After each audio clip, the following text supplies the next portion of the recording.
breaks. I am summoning you as a new age begins. A new age. Oh, we got the classic ship. We got the classic ship. We're leaving the tower. We're going to orbit. Nothing new. Nothing new. Beautiful. Oh my God, CGI work. CGI work is so good. Ooh. Wait. Oh no, I'm not gonna pause anything yet.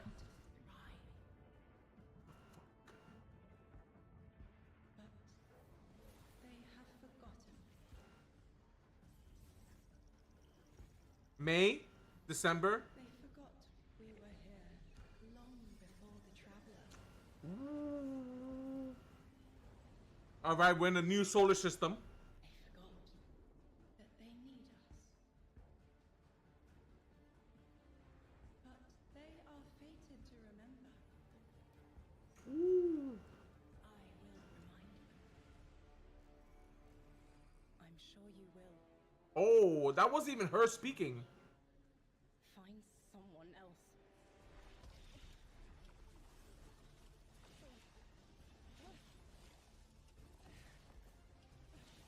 She was a Titan all along?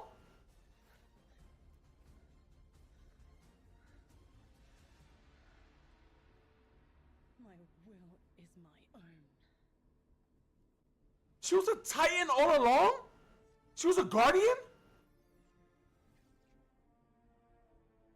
How is the Edge of Fate going to be different from past expansions that we've made for Destiny? Yeah, so at the global scale, when we're thinking about expansions in the Year of Prophecy and the formula of Destiny expansions going forward, first off, we're doing 2 expansions a year instead of just 1. And think of each of these expansions as a little bigger than something like a Rise of Iron from D1. Ooh. And so both of these expansions combined are going to be even more expansion content than we've done in the past. And by delivering 2 of these a year, we're upping the pace of major world and story events that really matter to players.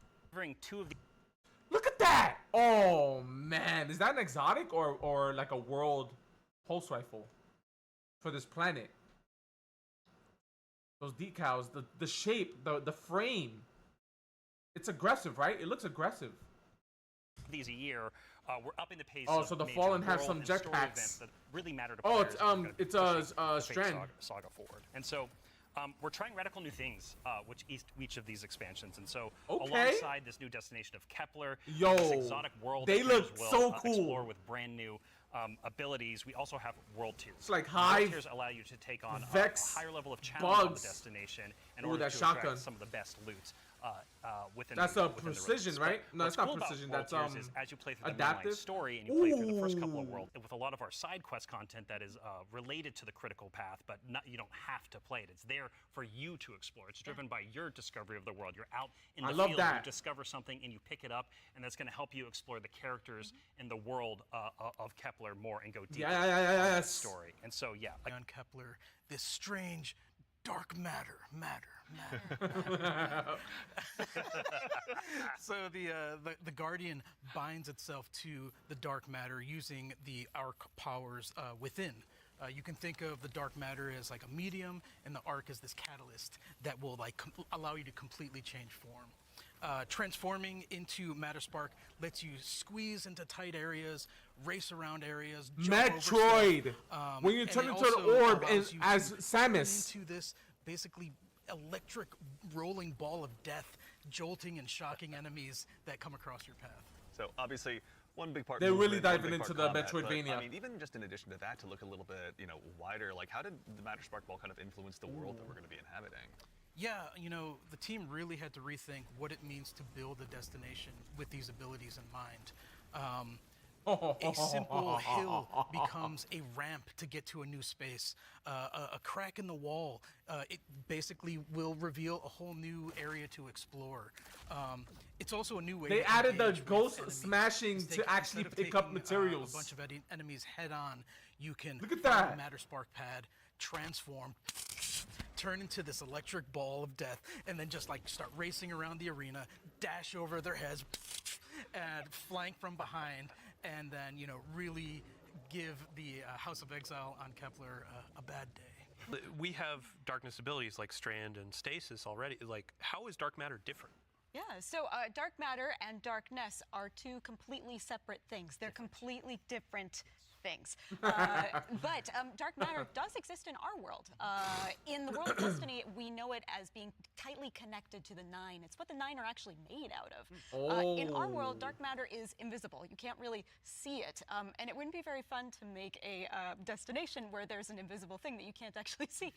So luckily for us on Kepler, there's a bioluminescent microbe that allows us to see all of this substance.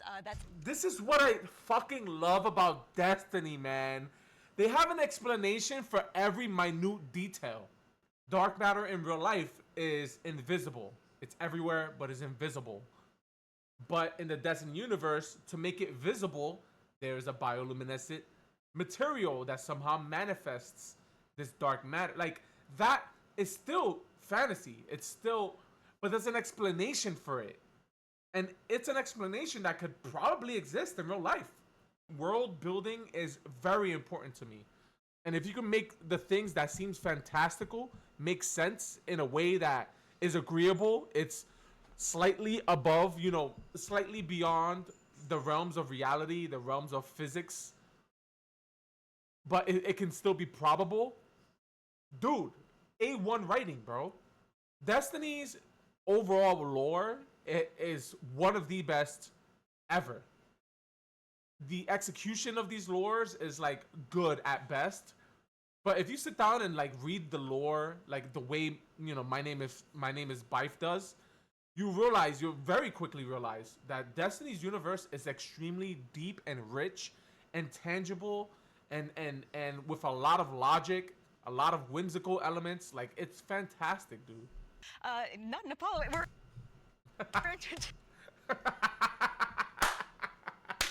Yo.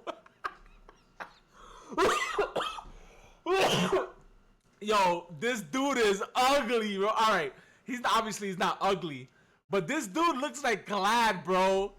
This dude looks like fucking Glad, bro. Oh my god. Yo, come on, man. Yo. It's fucking Glad with glasses on, bro.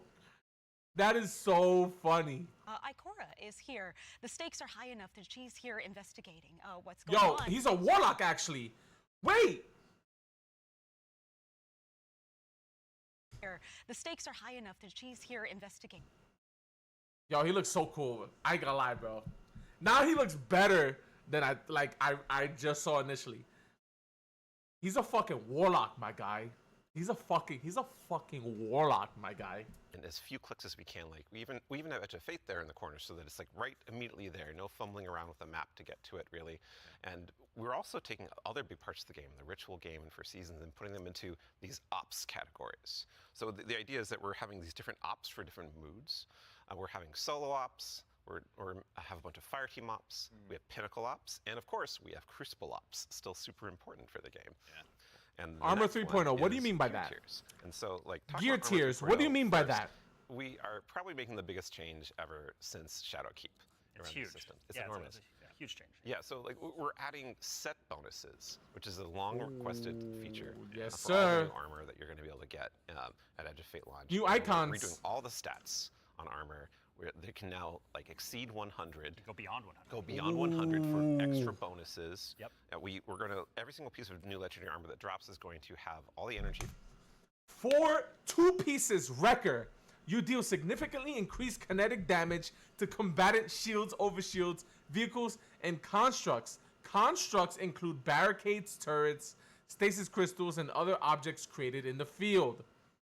4 pieces concussive rounds. Defeating powerful combatants or breaking combatant shields with kinetic damage, it releases a disorienting kinetic shockwave. Boys, we are finally caught up with Division and fucking Diablo. Once you reach tier 5 for your legendary drops, you're going to be getting tier 5 weapons, and those have unique shader treatment.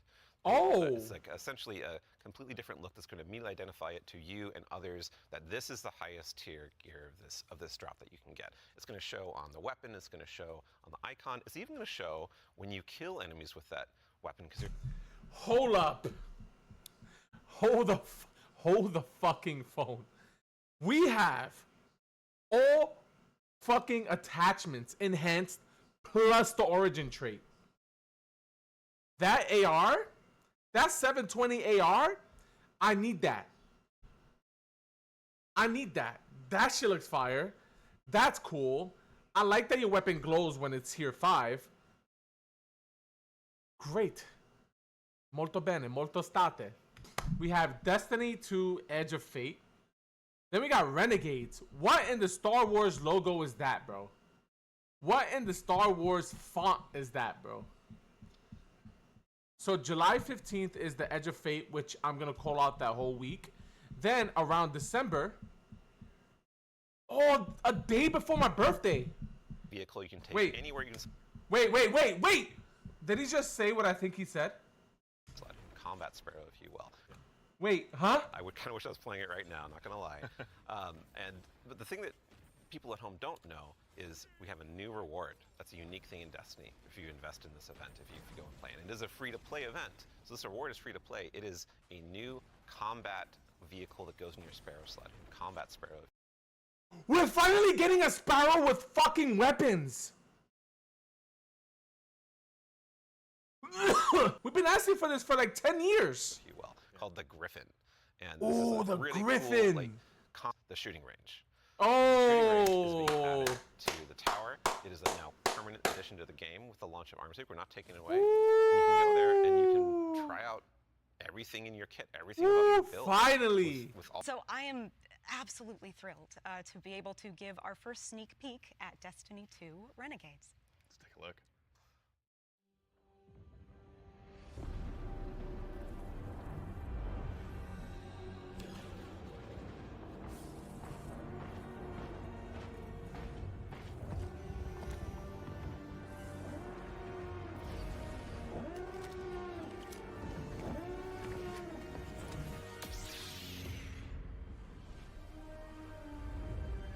We're actually going to Star Wars?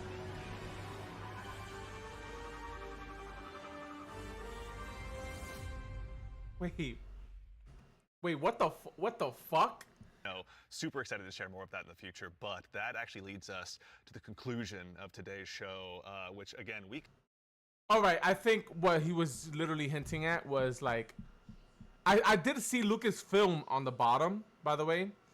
I think what he's saying is this is literally just like Star Wars inspired, heavily Star Wars inspired expansion. It's not, we're not gonna be facing the Death Star. We're not gonna be facing like fucking Darth Maul or whatever the case may be. We're not gonna be allying with Luke Skywalker and shit like that. I think what he was suggesting is that this is a Destiny universe expansion heavily 100% focused on the aesthetics and style and theme of Star Wars. My Warlock guy, bro? Wait, hold up. Do you see this? Let me take a screenshot of that. Yo, look at that blaster, bro. That's straight up a fucking blaster from fucking Star Wars. It has the heat sink on the side and everything. That's obviously a hunter, right? Woo!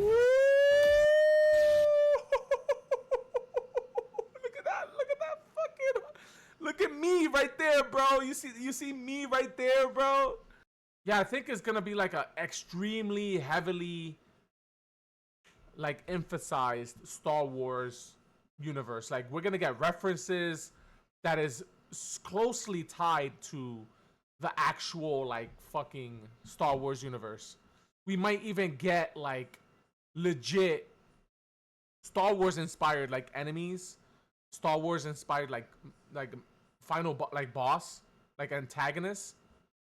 No, I think we're gonna get like, this is like Lucasfilm Games is literally right next to Bungie right now.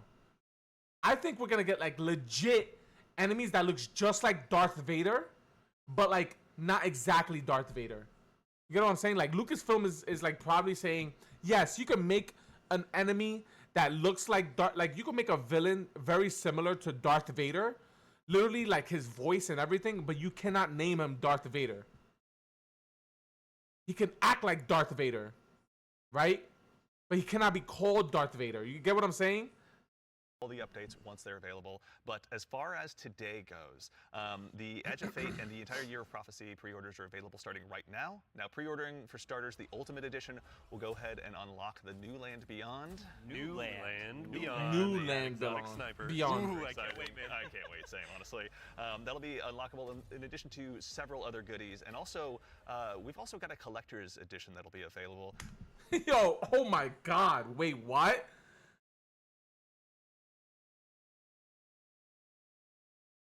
Darth Vader?